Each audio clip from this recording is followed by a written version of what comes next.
Malinis at masaganang karagatan program. Pag-usapan natin with Ginoong Nazario Biguera at tagapagsalita po ng BFAR. Sir Biguera, magandang araw po.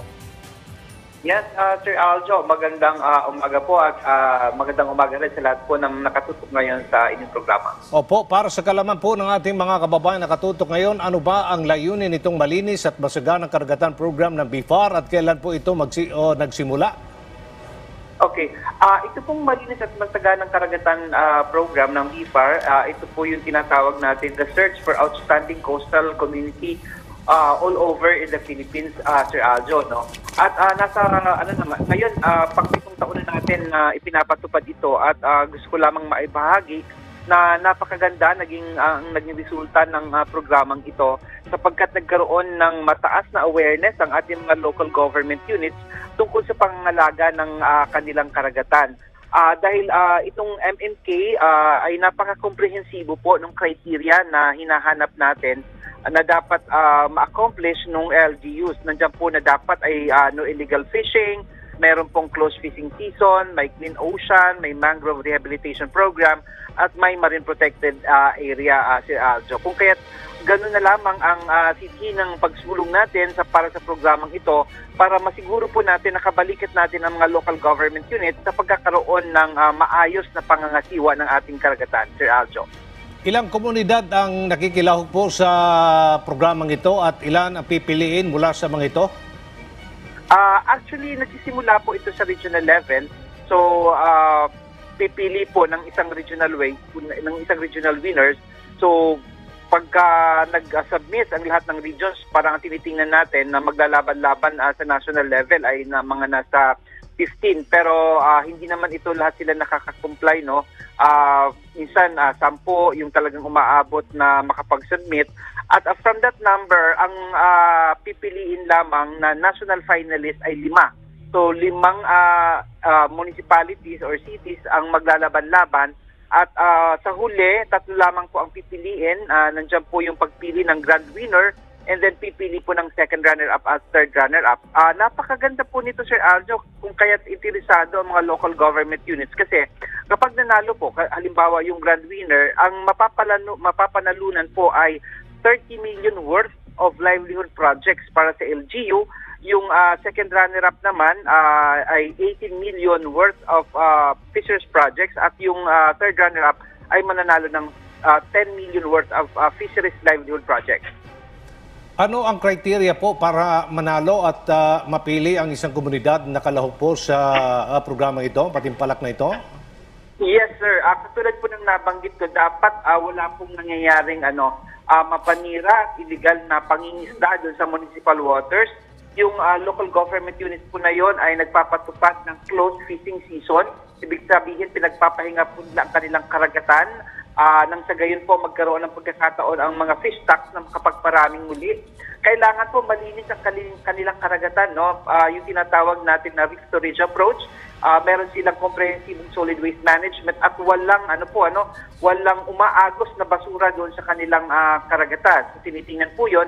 And then of course, kailangan maayos yung pagpapatupad nila ng kanilang mangrove rehabilitation program. Ito po yung sa mga bakawanan dahil mahalaga po itong marine habitat.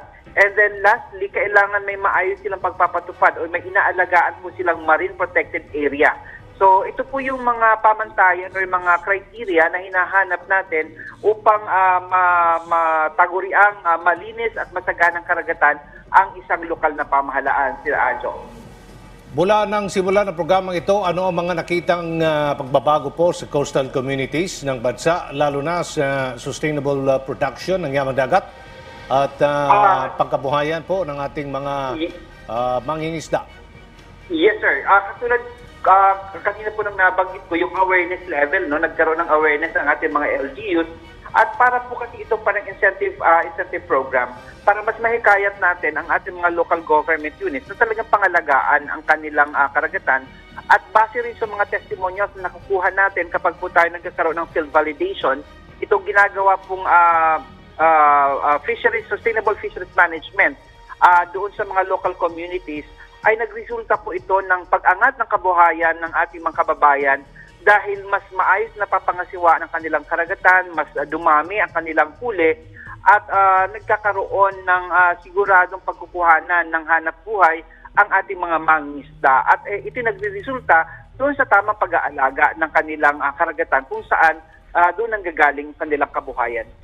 Bukod dito sa programang ito, Sir, ano pang mga hakbang ng BIFAR upang pangalagaan natin at paunlarin pa ang ating yamang dagat?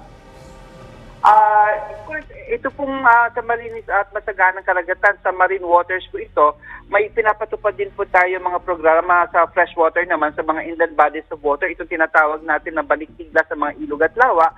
Isa rin po itong programa na kung saan pinapanumbalik din natin ang sigla nitong ating mga tubig tabang naman. Kailangan mapanumbalik natin yung mga native species natin na sa pagdaan ng panahon ay halos hindi na natin makita. So, nagkakaroon po tayo ng mga programa dyan na mag-breed ulit nito mga native species at mag-restocking tayo nito sa ating mga inland bodies of water.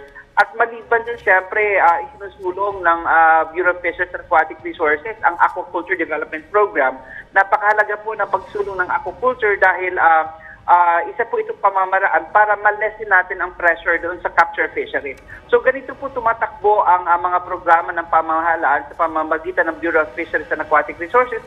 Holistic po ito, lahat po natin ng aspeto ng fisheries management ay tinitingnan nang sa gayon po ay sa huli magresulta ito ng pagunlad ng ating mga mangingisda doon sa mga baybaying komunidad, Sir Aljo. Okay, mensahe na lang po para sa ating mga kababayan nakikinig po ngayon at nanonood, Sir Nazario.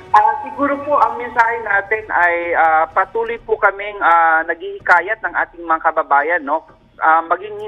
Maging doon sa mga hindi coastal communities dahil ang pangangalaga po ng ating karagatan ay nagsisimula sa mga syudad, ano. Kailangan mag-ambag po tayo para magkaroon ng mas epektibong pangasiwa ng ating karagatan. Kailangan po yung mga basura natin dito sa mga lungsod ay napapangisawaan natin ng maayos para hindi po ito umaabot sa mga katubigan na sa huli ay dadaloy sa ating mga karagatan. So patuloy po kaming humihingi ng suporta na sama-sama po natin isulong ang pagkakaroon ng malinis at masaganang karagatan dahil sa huli, ang buong Pilipinas po ang makikinabang nito pagdating po doon sa sinasabi nating sustainable fisheries production, Sir Aljo. Thank you, Nazario Brigara ng tagapagsalita po siya ng Head and ng Information and Fisher Folk Coordination Unit ng BIFAR. Thank you po. Maraming salamat.